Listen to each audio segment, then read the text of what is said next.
Jangkau bang. Ya, sekali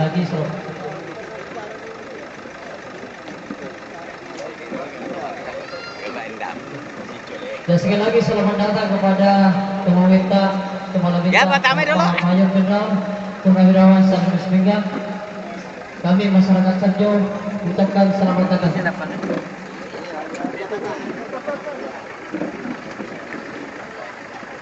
Tak lupa selamat datang kepada Bapak Insinyur Haji Abdul Rasid.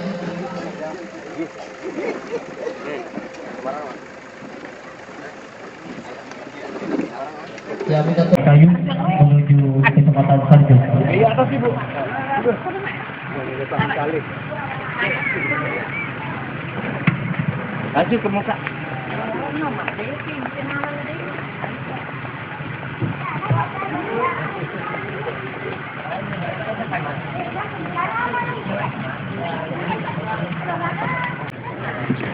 Basta tapak doncet.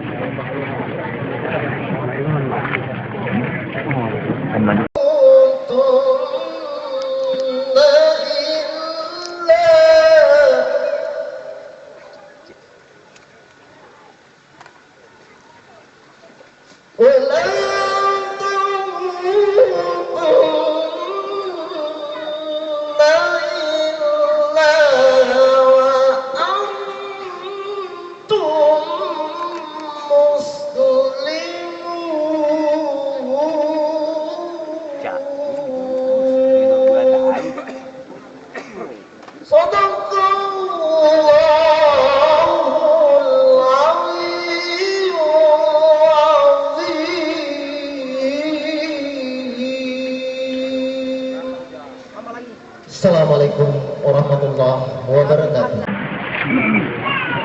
Dan ternyata memang betul.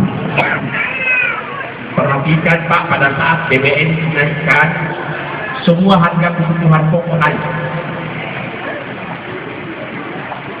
BBM diturunkan, harga kebutuhan pokok tidak turun. Bagaimana cara mengatasi ini? Kita lah yang harus memperkuat basis ekonomi kita. Jadi jangan pernah berharap bahwa kondisi ekonomi akan menurunkan harga kebutuhan pokok, tidak akan. Yang harus kita lakukan menaikkan pendapatan kita.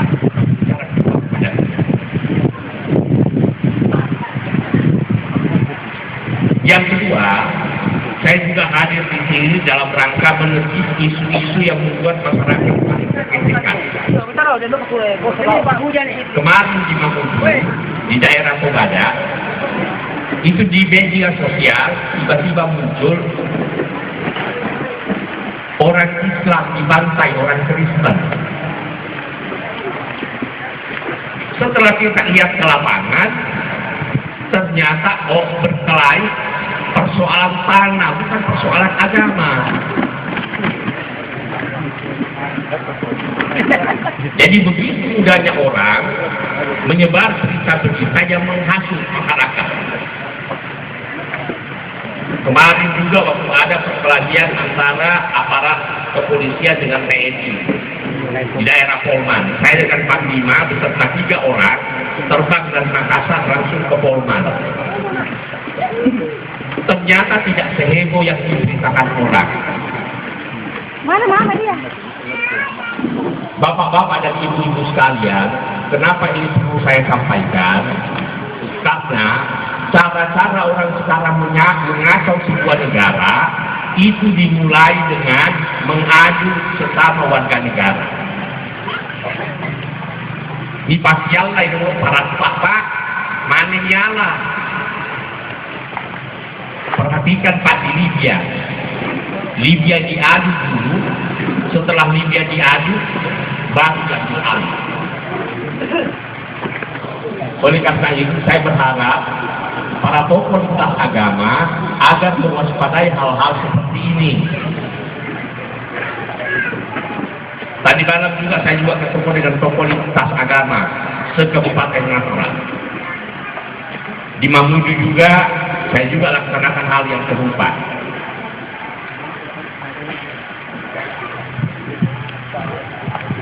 Hadirin sekalian yang dimuliakan Allah, Kebetulan sekali 9 Desember nanti akan ada pilkada serentak di 4 kabupaten di seluruh Indonesia.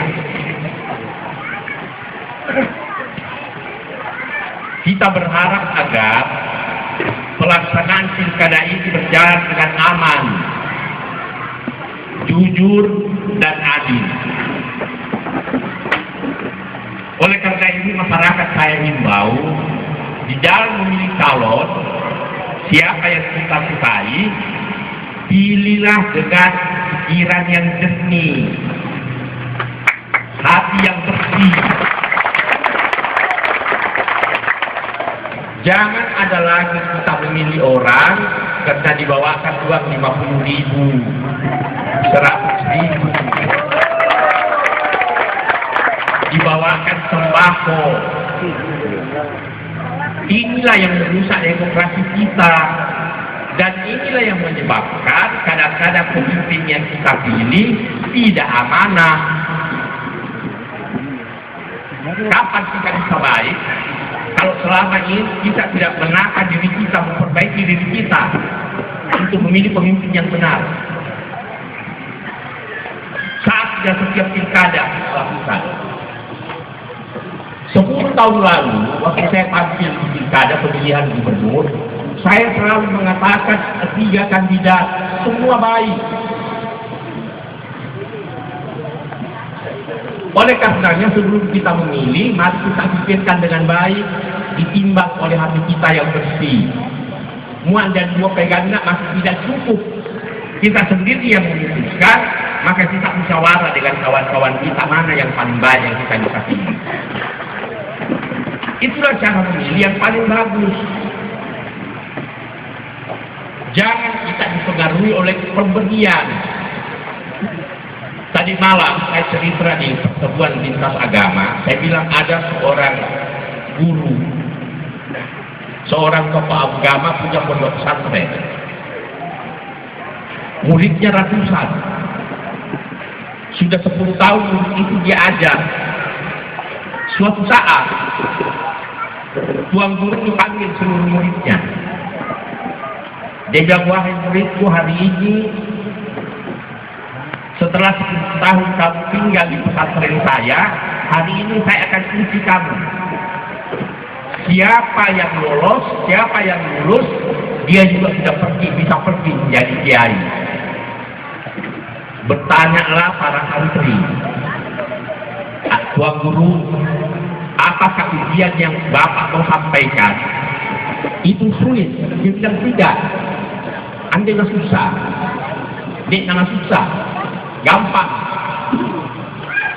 Jadi dengarkan baik-baik apa yang saya sampaikan. Tuan gurunya hanya mengatakan apa tandanya kalau kamu ada. Cuma satu pertanyaannya. Ada santri mengatakan, ya karena kita hidup tuan guru. Si tuan guru bilang, itu boy.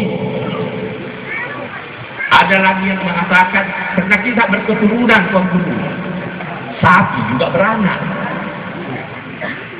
Jadi semua sudah memberi jawaban, tidak satu pun yang benar. Ada satu santri di paling pojok sana tidak pernah bertanya. Dia hanya terkuli kepalanya sampai ada suku iluna. Tuan guru bilang, kamu dari hati coba pukul kepalamu. Apa tandanya kalau kau ada?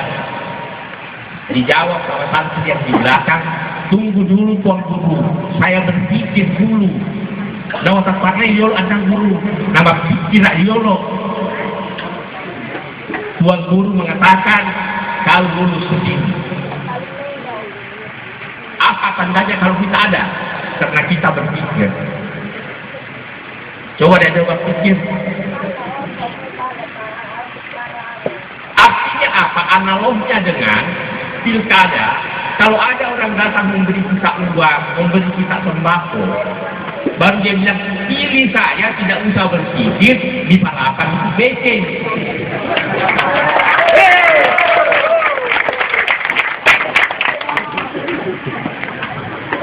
Itu analognya. Jadi mari kita manusiakan, memanusiakan diri kita sendiri. Dibikin jadi tahu ya lawe apa.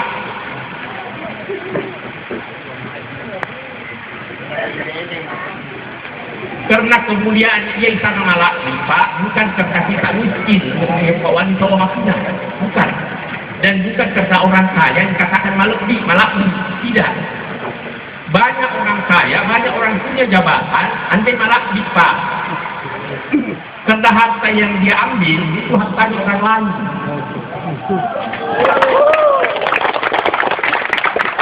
Banyak orang miskin hanya sekali sehari dia makan mungkin jepatoli dan dek, tapi malah lupa mengapa yang dia makan itu hasil keringatnya sendiri.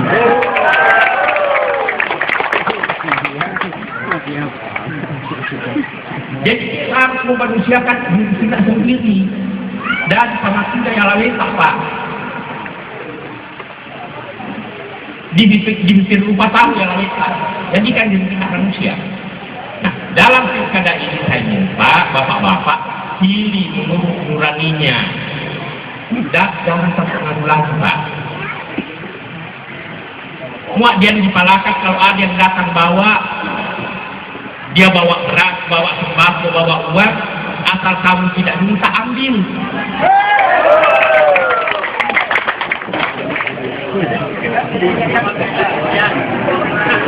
Kan kita tidak minta.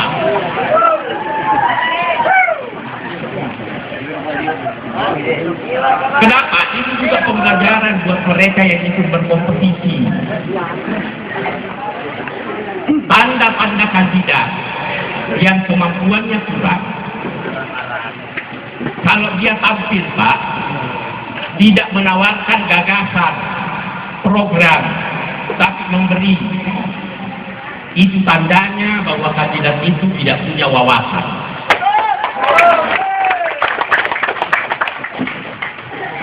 Jadi orang itu sebaiknya dipertimbangkan untuk dipilih siapapun.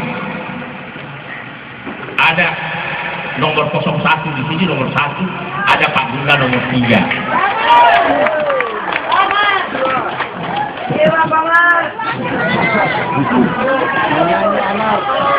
Jadi kalau memilih orang, pilihlah yang punya gagasan, punya pengetahuan, dan punya akhlak yang baik.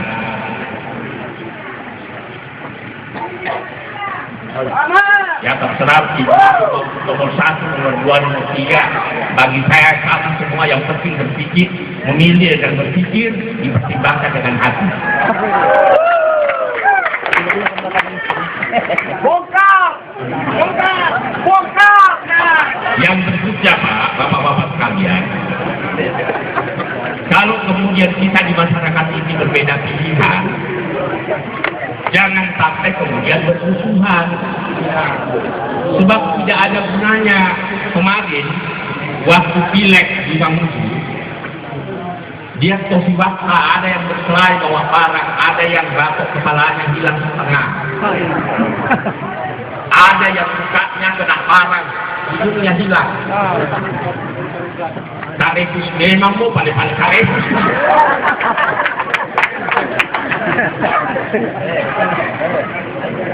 Saya datang, itu persoalannya Pak coba bendera.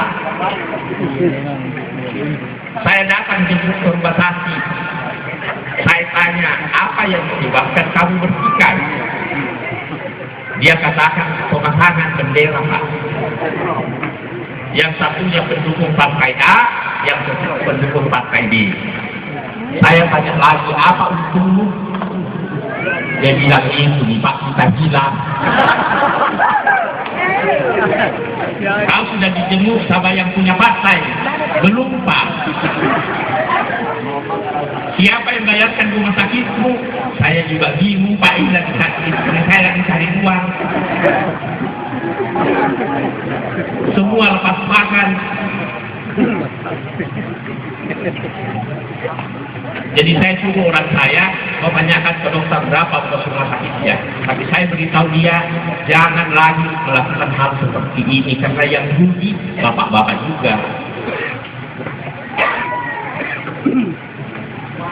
Kalau beda pilihan itu haknya orang. kita hormati. Jangan juga saling mengejek.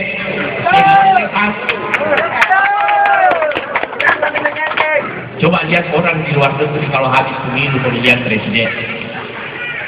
Selesai pemilihan presiden, salah satunya menang, yang salah datang memeluk yang menang. Dia bisik, saya akan mendukung kamu.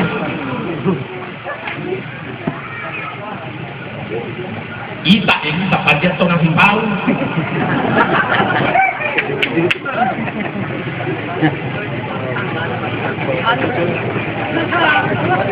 Presiden Obama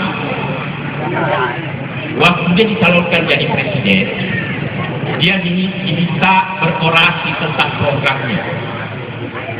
Dia sampaikan programnya ke rakyat, ini program saya. Yang mendukung dia serta merta Pak, dan di depannya itu ada kotak besar, serta merta memberi sumbangan supaya presiden yang programnya sesuai dengan keinginannya dipilih oleh rakyat. Di negara maju yang membiayai calon presiden itu rakyat. Semua tak dibuka, buat milik kau jadi bupati, jadi gubernur, kita tak ngamati memakai membari-wari. Di negara maju juga tidak boleh. Tetapi setelah dia duduk, dia harus perjuangkan program yang dia sebutkan, dia sampaikan. Nah, kita mau demokrasi kita juga nanti berkembang seperti itu, tidak seperti sekarang. Harapan kita seperti itu. Jadi saya berharap kepada semuanya, pilkada sekarang ini mari kita laksanakan dengan baik, pilih pemimpin sesuai dengan harapan kita. Jangan lagi mau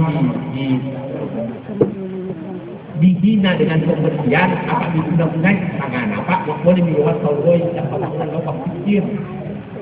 Jauh dipilih. Ada orang tua Pak di daerah Sinanggu, itu rumahnya reog, dia makan sekali sehari. Waktu pileg yang lalu dia datang dibawakan orang uang 50.000. Dia sampaikan sama orang yang bawakan itu, apa maksudnya? Apa yang maksudnya naik yang bayar 50.000? Orang itu mengatakan, dimilih ya Pak, ini Pak. Apa dia katakan? Dia bilang, ada bang anak-anak, maafkan saya Pak. Mungkin saya memang miskin, tapi saya tidak bisa jual diri saya. Masih banyak orang seperti itu.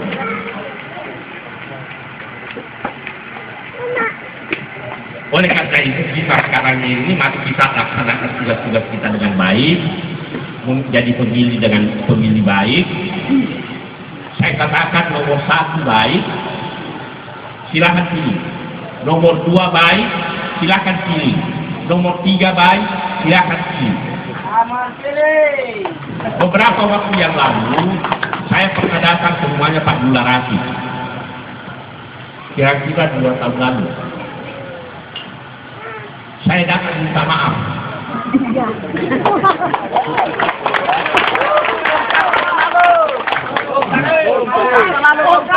Saya beritahu Pak Dula, saya minta maaf. Kenapa Pak Jenderal? Saya dulu salah.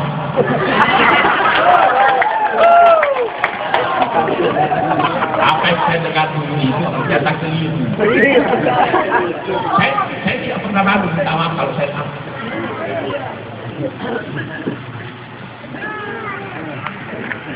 Dan terakhir dia mau maju, dia Pak Jenderal, saya mau maju. Oh, silakan. Sepanjang punya niat baik membangun daerah ini, silakan. Yang datang ke saya calon bupati, salah satu calon bupati Mamuju, Majene, Mate.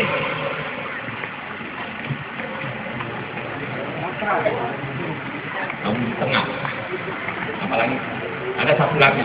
Semua datang ke rumah harus silakan kau maju. Yang penting apa yang kau janjikan ke rakyat, upayakan kau wujudkan. Jangan dikatakan seperti dikatakan orang Bugis, janji mutarwe.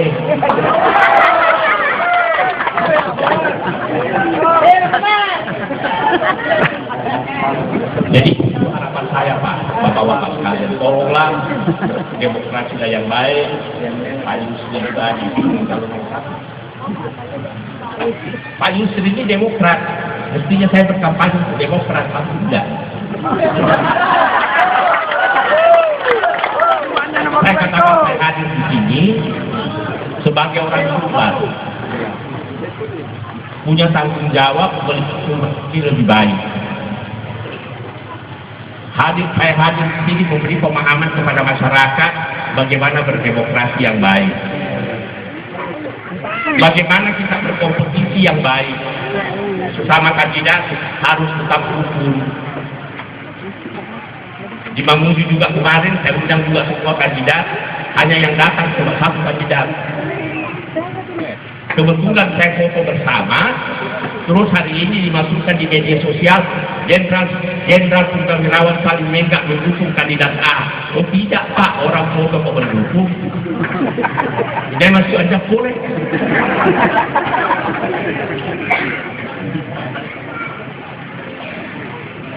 Tidak enak rasanya kalau Pak bisa foto Pak boleh.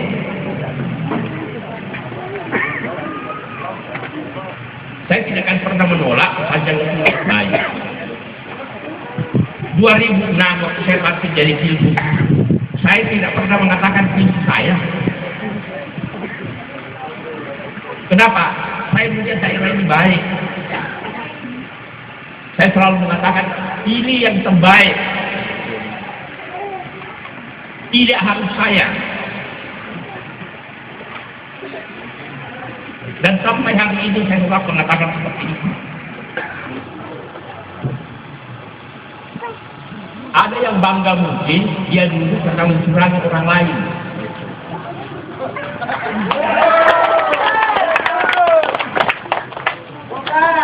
Tapi bagi saya lebih baik tidak dulu daripada saya mencurangi orang.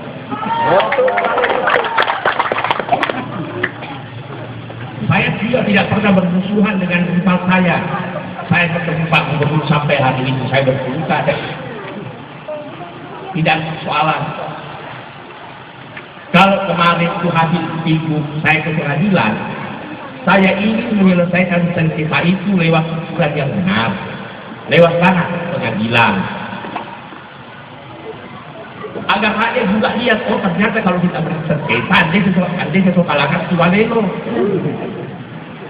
Kita salurkan ke pengadilan. Kita tunggu putusan pengadilan. Kalau kita kalah juga di pengadilan, yang mungkin itu tidak kehendak Tuhan. Yang kita lakukan, kita doakan rival kita, mudah-mudahan selama dia jadi pejabat, daerah ini bisa lebih baik. Itu saja.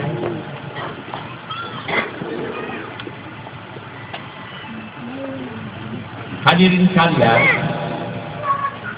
saya juga perlu menyampaikan, mungkin ada yang agak terkejut lihat saya 5 tahun lalu, 10 tahun lalu rambut saya masih hitam. Sekarang sudah putih. Tapi jangan pernah bilang musik barangkali Pak Jenderal ini tidak. 10 tahun lalu itu sebenarnya rambut saya itu sudah putih semua. Hanya karena disemir terus jadi hitam.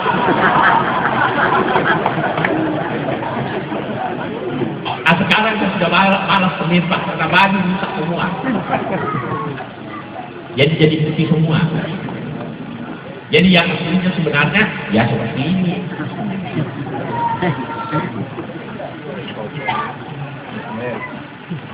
Ya dasarnya sih malah bingung. Hari ini saya betul-betul bergembira karena kita bisa ketemu setelah sekian tahun tidak ketemu.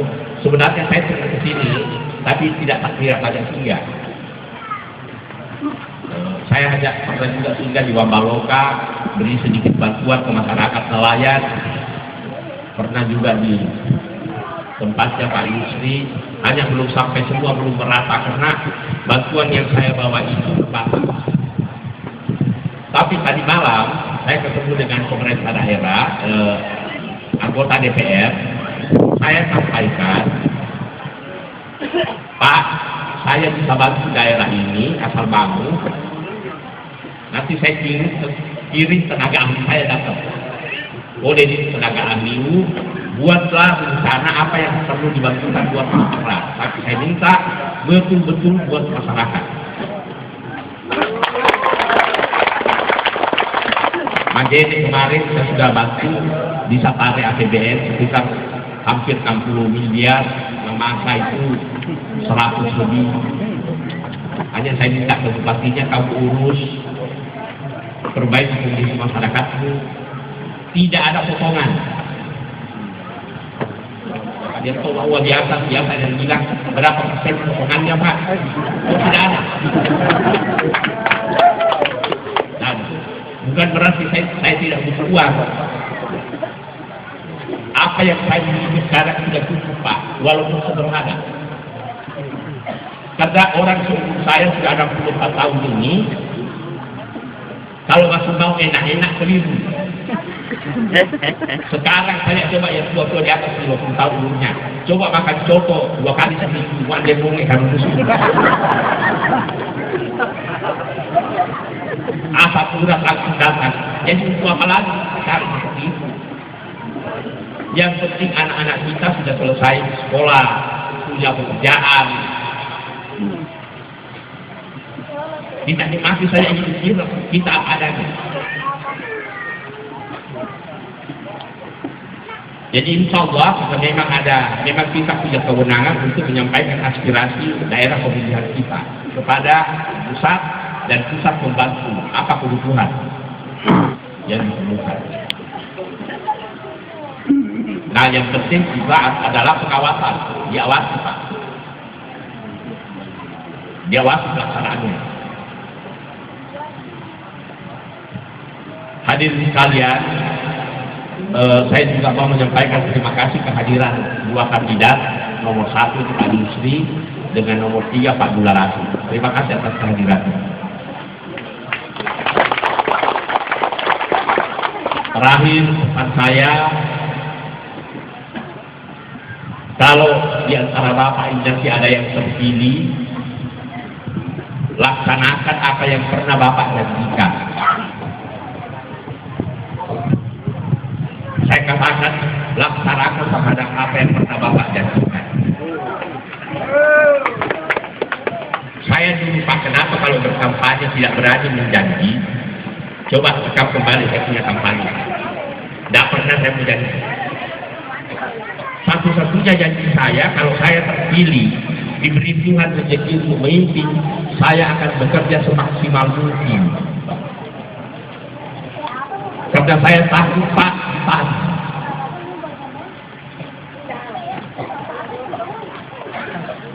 saya juga tidak menjanjikan tidak kalau saya nanti jadi Bapak akan saya kasih A, kasih B. Saya juga tidak mau. Kenapa? Seorang pemimpin itu Pak bekerja untuk rakyat, bukan 1-2 orang. Kesalahan yang terjadi sekarang, setiap mereka yang terpilih yang dikasih prioritas tim sukses. Nah, hal ini kita tinggalkan.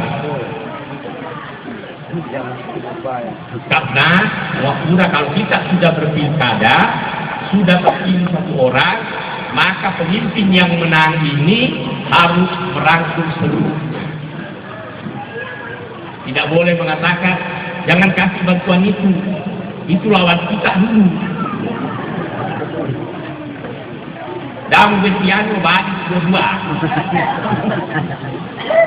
Jangan seperti itu.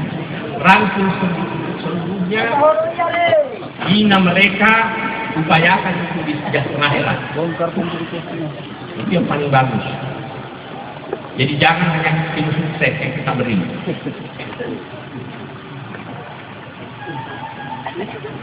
Baru-baru ini ada yang saya kasih bantuan karena saya lihat memang dia miskin. Tiba-tiba saya di SMS orang, Pak Jenderal, kenapa naya dong video? Ban, 22 bukan soal itu Pak, saya melihat kehidupannya.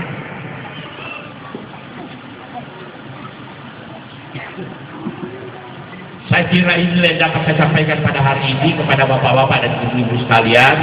Sekali lagi saya minta maaf, saya tidak bisa berdiri karena ada gangguan pada adik selangkah lutut saya, belakang lutut saya. Jadi saya harus duduk. Kepada aparat keamanan saya ucapkan terima kasih Pak atas kehadirannya. Yang pasti ini bukan kampanye, karena saya tidak dalam kapasitas untuk berkampanye.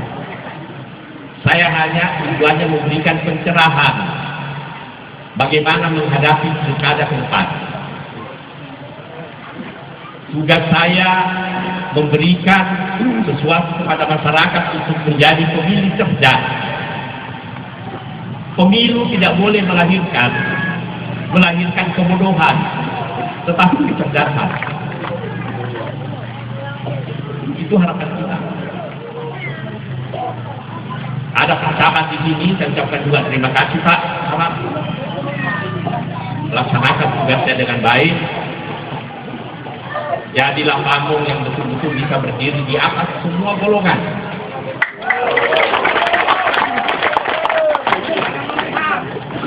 Nah, saya minta juga para pendukung, jangan juga dia camat terus curiga berpihak dia Pak Camat. Sepanjang seorang PNS itu melaksanakan tugasnya dengan benar, tidak memihak, maka wajib kita hormati. Jadi saya minta itu yang saya minta harapan saya selaku perwakilan Sulbar yang ada di pusat. Kita ini 4,3 kursi di pusat. Dari 11 komisi, kita hanya berada di 3 komisi.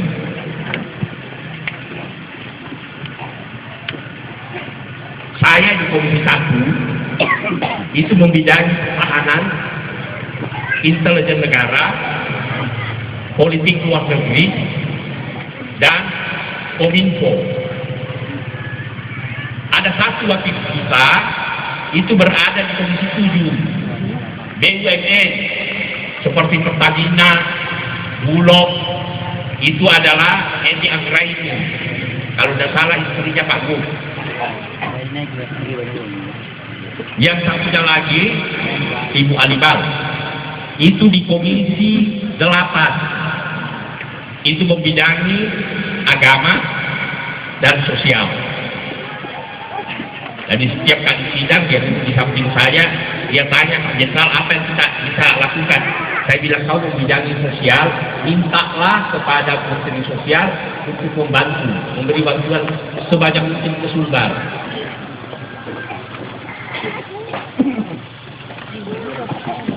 Jadi saya kira informasi ini yang bisa saya sampaikan pada hari ini. Mudah-mudahan ada manfaatnya buat kita semua. Terakhir saya ucapkan selamat mengikuti pemilihan calon pemimpin daerah ini. Laksanakan dengan sebaik-baiknya. Jangan terjadi benturan. Daya isi yang Bapak, karena tidak ada gunanya. Yang rugi bapak-bapak semua. Berdemonstrasilah yang betul. Itu harapan saya. Kalau ada kegiatan tidak beres, salurkan ke saluran yang benar. Inilah yang dapat saya sampaikan pada siang hari ini. Biar ada pakat, saya minta maaf kalau ada ucapan saya mungkin tidak kurang berkenan. Selaku manusia tentu saya punya kekurangan. Karena yang sempurna itu hanya Tuhan. Sekali lagi saya ucapkan terima kasih kepada Pak Yusri, Pak Camat, kemudian Pak Dula Insinyur Dula Rasid yang hari ini juga tetap hadir di sini. Wabillahi taufiq wal hidayah. Wassalamualaikum warahmatullahi wabarakatuh.